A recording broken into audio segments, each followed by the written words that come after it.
Good morning everyone. Last video में हमने surface integral किया था। अब हम सरफेस इंटीग्रल से रिलेटेड कुछ एग्जांपल्स करेंगे। So our first example is evaluate the surface integral F vector dot N cap D S over the surface S, जहाँ पे आपको एफ वेक्टर गिवन है Z I cap plus X J cap plus 3y square Z के cap, और S जो है आपके पास सरफेस है सिलेंडर का of the cylinder X square plus Y square is equals to 16 included in the first octant between z is equals to 0 and z is equals to 5। देखो सबसे पहले इसकी फिगर किस तरह से है कि ये एक 3 डायमेंशनल फिगर बनेगी। अब एफ वेक्टर हमें गिवन है और एस सरफेस है सिलेंडर का सरफेस है जहाँ पे X square plus Y square is equal to 16 है, मतलब ये एक्स वाई प्लेन में है, और जहाँ पे जेड इज इक्वल टू 0 से जेड इज इक्वल्स टू 5 है। मतलब ये जो सिलेंडर होगा वो जेड एक्सिस के क्या बनेगा, पैरेलल बनेगा। देखो अगर ये आपके पास सपोज एक्स एक्सिस है और ये वाई एक्सिस है तो इस तरह से जेड एक्सिस हो जाएगी। अगर मैं इसे स्पेस में लूँ तो इस तरह से ये जेड एक्सिस बनेगी, ये एक्स एक्सिस और ये वाई एक्सिस और ये जेड एक्सिस हो गई। और ये सिलेंडर जो है हमारा, सपोज ये सिलेंडर यहाँ पर है, ठीक है, जहाँ पे z इज इक्वल्स टू 0 है, और जो ये अपर पार्ट है यहाँ पे क्या है, z इज इक्वल्स टू 5 है। तो टोटली जो हमारा सिलेंडर है वो किस प्लेन में लाई कर रहा है, एक्स वाई प्लेन में लाई कर रहा है। सो मतलब ये एक्स वाई प्लेन के सिलेंडर क्या होगा, परपेंडिकुलर होगा, है ना। एक्स वाई प्लेन के क्या बन जाएगा, ये परपेंडिकुलर बन जाएगा। और अगर एस वाई प्लेन के सिलेंडर जो है परपेंडिकुलर है तो हम एक्स वाई प्लेन में इसकी प्रोजेक्शन नहीं ले सकते हैं। सो हम किस में लेंगे इसकी प्रोजेक्शन, आइदर एक्स जेड में और वाई जेड में। अब हमें किस में ईजी रहेगा लेना कि एक्स जेड में लें या वाई जेड में लें, वो डिपेंड करेगा आपकी क्वेश्चन पे। देखो जब भी हम सरफेस इंटीग्रल और लोअर इंटीग्रल की बात करें तो सबसे पहले सरफेस में हमारे पास 2 इंटीग्रल होती हैं, 2 वेरिएबल्स के हमें लिमिट्स फाइंड आउट करनी होती हैं। वॉल्यूम इंटीग्रल में 3 इंटीग्रल्स होते हैं और 3 वेरिएबल्स के आपको लिमिट्स फाइंड आउट करनी होती हैं। सो लिमिट्स आपने कैसे फाइंड आउट करनी है, सपोज आपको ये सरफेस दिया हुआ है, देखो z की लिमिट्स हमें ऑलरेडी दी हुई है कि z is equals to 0 to z is equals to 5 है, तो z तो हमें कांस्टेंट कोशिश करनी है कि हमें लिमिट्स कांस्टेंट मिले या 1 वेरिएबल में मिले, मतलब जिससे ईजी हो। अब अगर मैं सपोज वाई जेड प्लेन लेती हूँ तो हमें लिमिट्स कैसे फाइंड आउट करनी है, जो भी इक्वेशन दी हुई है उसमें अगर सपोज आपको x की लिमिट्स फाइंड आउट करनी है तो x की लिमिट्स फाइंड आउट करने के लिए जितने भी वेरिएबल्स आपके राइट हैंड साइड में होंगे उन सबको 0 बना देना और x की लिमिट्स फाइंड आउट करनी है। और जितने भी लेफ्ट हैंड साइड में होंगे, मतलब किसी भी आपको वेरिएबल की अगर लिमिट फाइंड आउट करनी है तो उस वेरिएबल के राइट हैंड साइड में जितने भी वेरिएबल्स होंगे उनको 0 बनाना है, और लेफ्ट हैंड साइड में जितने वेरिएबल्स होंगे उनको हमें राइट हैंड साइड में लेके आना है, तो वहाँ से आपके पास लिमिट्स बनेंगी।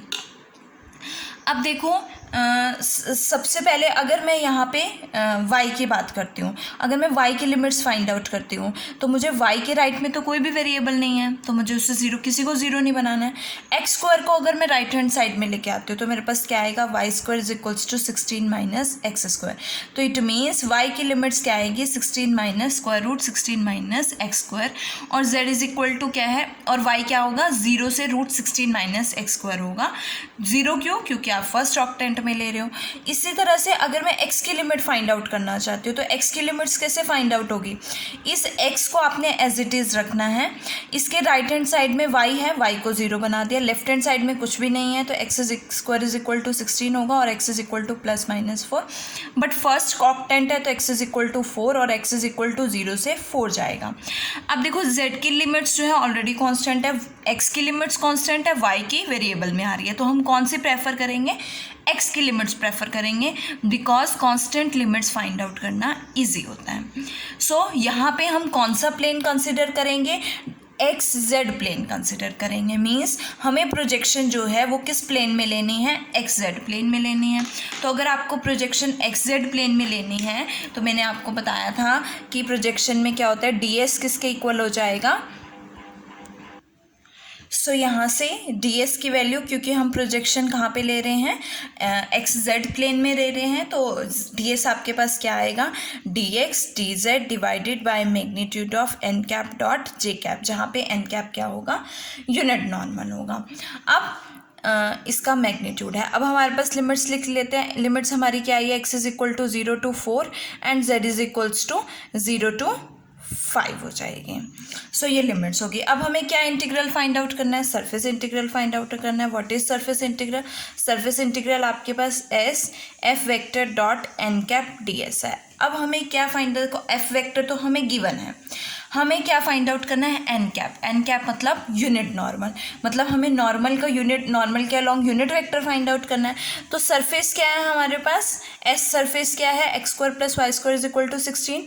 तो एस को इक्वेशन ऑफ सरफेस एस हम ले लेते हैं, क्या बनेगी, X square plus Y square minus 16 is equals to 0। ये आपके पास सरफेस एस की इक्वेशन है। तो नॉर्मल कैसे फाइंड आउट करते हो, डेल एस के थ्रू। डेल एस आपका नॉर्मल के अलॉन्ग जो होता है, नॉर्मल जो होता है किसी भी सरफेस का, वो डेल एस होता है, और इसके along unit vector n cap क्या बनेगा आपके पास, n cap is equals to del S upon magnitude of del s हो जाएगा। सो डेल एस कैसे फाइंड आउट करोगे, आपके पास क्या होता है, इसकी वैल्यू किसके रिस्पेक्ट में, डेल की वैल्यू क्या होती है, curl by curl x i cap plus curl by curl y j cap plus curl by curl z के कैप, और यहाँ पे ऐसा आएगा x square plus Y square minus 16। Means इसका पार्शियल डेरिवेटिव एक्स के रिस्पेक्ट में, वाई के रिस्पेक्ट में और जेड के रिस्पेक्ट में करना है। एक्स के रिस्पेक्ट में करोगे क्या आएगा, 2x आई कैप, वाई के रिस्पेक्ट में करोगे क्या आएगा, 2y जे कैप, और जेड के इंडिपेंडेंट है तो क्या हो जाएगा, 0 के कैप हो जाएगा। तो एन कैप की वैल्यू क्या आएगी, इसका मैग्नीट्यूड क्या बनेगा, magnitude of del S is equals to square root of 4, 2 का स्क्वायर 4, 2 का स्क्वायर 4, 4 और 4 क्या हो जाएगा आपके पास, 8 हो जाएगा। तो यहाँ से क्या वैल्यू आएगी आपके पास, एक मिनट, 4x स्क्वायर और x भी है ना, प्लस 4y स्क्वायर बनेगा। तो यहाँ से 4 कॉमन है तो बाहर आएगा तो √2 हो जाएगा, root X square plus Y square. X square plus Y square की वैल्यू क्या है, 16 है, तो हम इसको लिख सकते हैं 16 किसका स्क्वायर रूट होता है, 4 का, तो 2 × 4 क्या हो जाएगा, 8 हो जाएगा। अब हम डेल एस की एन कैप की वैल्यू फाइंड आउट करेंगे, तो क्या है, 2x आई कैप प्लस 2y जे कैप और डिवाइडेड बाय 8 है, तो यहाँ पे 8 आएगा, 2 1 2 4 8, 2 1 2 2 4 8 is equals to 1/4 I cap plus 1/4 J cap. क्या फाइंड आउट करना है, F vector dot N cap find out करना है। सो एफ वेक्टर आपके पास क्या है, Z I cap plus X J cap plus 3y square Z के कैप, इसका डॉट प्रोडक्ट एन कैप के साथ, that is 1/4 I cap plus 1/4 J cap. Dot product find out करोगे 1/4 जेड प्लस x/4, तो हमारे पास क्या वैल्यू आएगी, यहाँ पे आपके पास x और y है, तो क्या बनेगा, zx और xy/4 आ जाएगा। तो हमारे पास वैल्यू क्या है, xz plus xy divided by 4 हो जाएगा। तो ये आपके पास f vector dot N cap की। अब हम इंटीग्रल फाइंड आउट करेंगे। सो इंटीग्रल फाइंड आउट करते हैं, डबल इंटीग्रल है F vector dot N cap D S. It means देखो अब यहाँ पे लिमिट्स क्या बनेगी, z की है और x की है। जब आपके पास लिमिट्स कांस्टेंट होती है तो आप पहले किसी के भी रिस्पेक्ट में इंटीग्रेट कर सकते हो, लेकिन अगर आपके पास वेरिएबल में है तो सबसे पहले आप कांस्टेंट वाली लिमिट फाइंड आउट करते हो। मीन्स जो जिसकी लिमिट्स कांस्टेंट है उसके रिस्पेक्ट में इंटीग्रेट करोगे, देन वेरिएबल के रिस्पेक्ट में इंटीग्रेट करोगे कि जिसकी लिमिट्स वेरिएबल में है। सो यहाँ पे आपके पास क्या है, F dot N cap limits क्या है, z is equals to 0 to 5 और x is equal to 0 to 4 हो जाएगा। चाहे आप x के रिस्पेक्ट में पहले इंटीग्रेट कर दो, चाहे z के रिस्पेक्ट में। तो 0 to 4 x के लिए और 0 to 5 z के लिए। तो यहाँ से आपके पास क्या आएगा, X Z plus X Y divided by 4, और यहाँ पे क्या है, डी जेड डी एस क्या है, D Z D x D Z divided by N cap dot, देखो क्या है, N cap dot J cap. तो एन कैप क्या है आपके पास, ये वैल्यू है एन कैप की, इसको जे कैप के साथ डॉट प्रोडक्ट करोगे तो क्या आएगा 1/4 वाई आ जाएगा। तो यहाँ से आपके पास वैल्यू क्या बनेगी, 4 से 4 कैंसल, वाई से डिवाइड करोगे 0 to 5 0 to 4 x z by y plus y से y cancel x d x D z. Y की वैल्यू क्या है यहाँ पे 0 to 5 0 to 4, वाई की वैल्यू आपके पास यहाँ से क्या आएगी 16 माइनस √16 माइनस एक्स स्क्वायर और plus x d x D Z. Integrate करोगे, सबसे पहले एक्स के रिस्पेक्ट में इंटीग्रेट करो, आपके पास क्या आएगा, हमें एक्स के रिस्पेक्ट में करना है तो माइनस, आप ऐसे भी कर सकते हो कि जैसे -2 से मल्टीप्लाई किया और -2 से डिवाइड किया। अगर -2 से मल्टीप्लाई और -2 से डिवाइड करोगे तो इस फंक्शन की जो डिफ्रेंशिएशन है वो आपके पास मल्टीप्लाई में हो जाएगी, और जब डिफ्रेंशिएशन मल्टीप्लाई में होते हैं आप डायरेक्ट इंटीग्रेट कर देते हो, तो मेरे पास क्या वैल्यू आएगी -1/2 जेड और 1/√16 माइनस एक्स स्क्वायर की इंटीग्रेशन क्या बनेगी √16 माइनस एक्स स्क्वायर अपॉन 1/2, और एक्स की क्या हो जाएगी x²/2 और इसकी लिमिट्स क्या है 0 to 4 dz। So limit substitute करोगे आपके पास क्या वैल्यू आएगी 4z + 8 dz, और z के रिस्पेक्ट में इंटीग्रेट करोगे 4z² + 8z और 0 to 5 लिमिट सब्सटीट्यूट करोगे आपके पास आंसर आएगा 90। और ये आपका फर्स्ट एग्जाम्पल था। So our next example is example number 2. Evaluate surface integral f vector dot n cap ds, जहाँ पे f vector किसके इक्वल है x + y² i cap minus 2x j cap plus 2yz k cap, और ऐसा आपके पास surface है of the plane this in the first octant.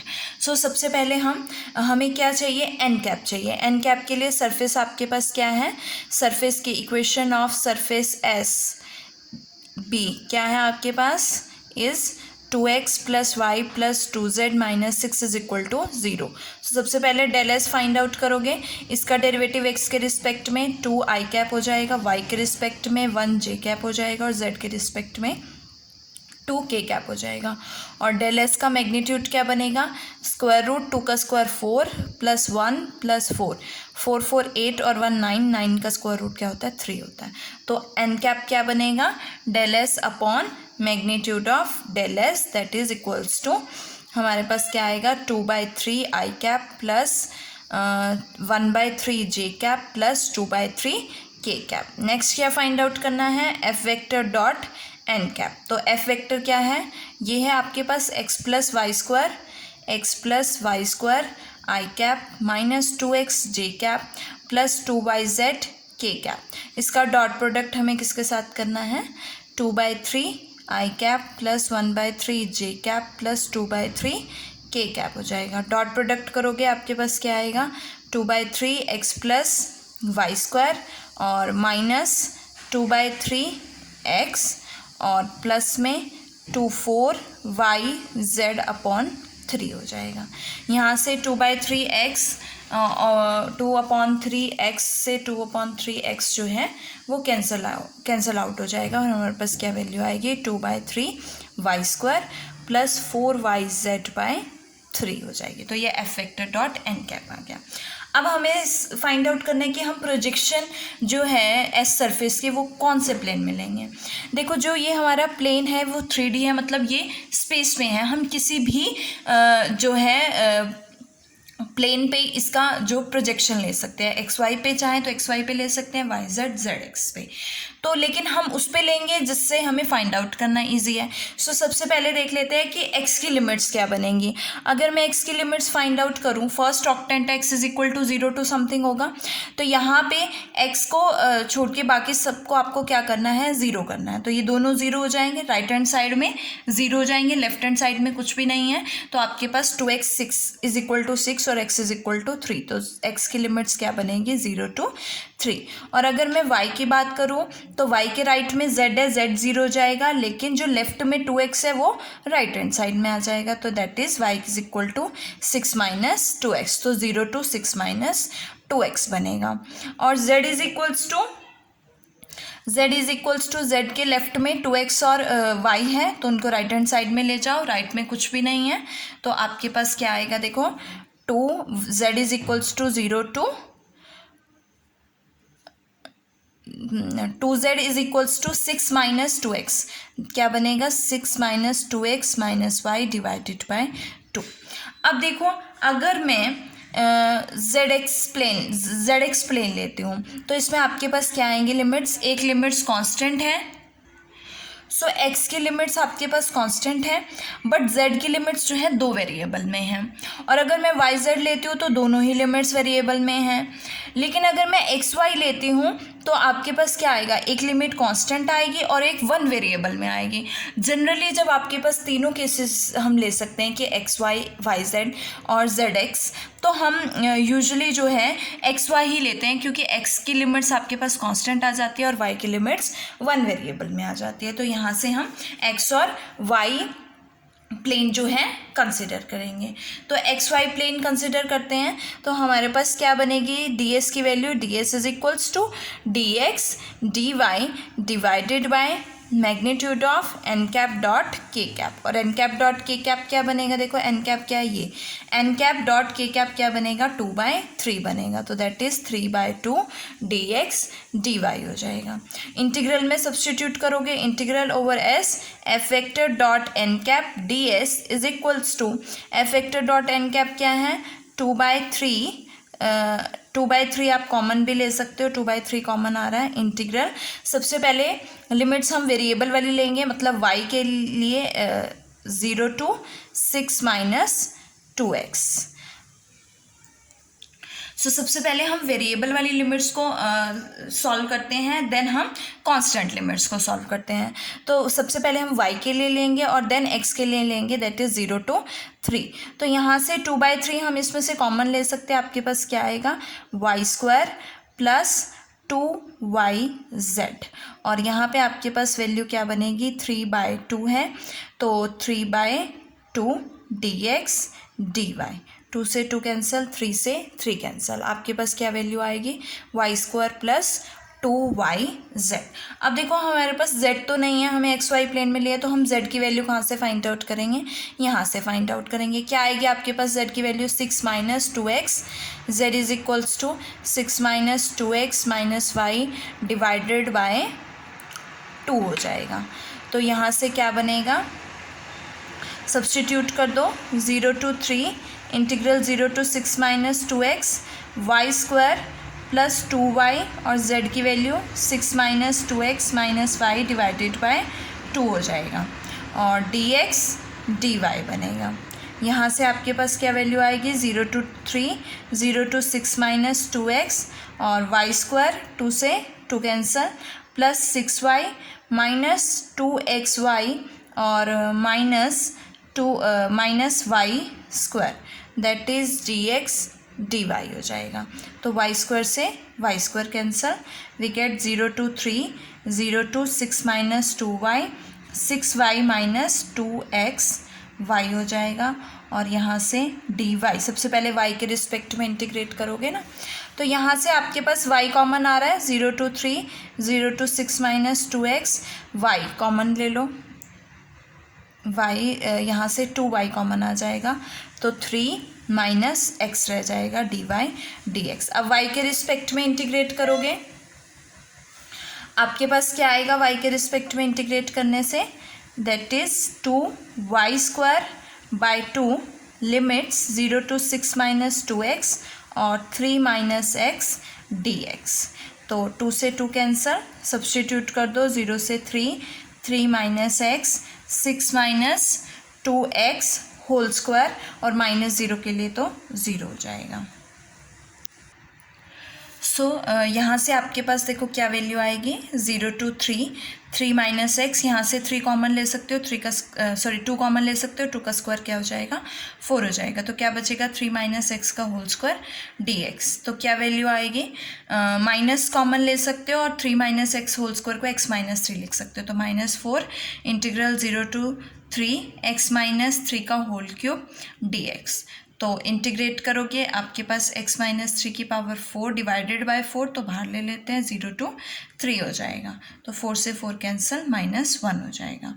तो -1 इंटू 3 पुट करोगे 0 हो जाएगा, -0 पुट करोगे तो -3 की पावर आपके पास क्या है 481 हो जाएगी, तो मेरे पास आंसर क्या आएगा 81 आएगा।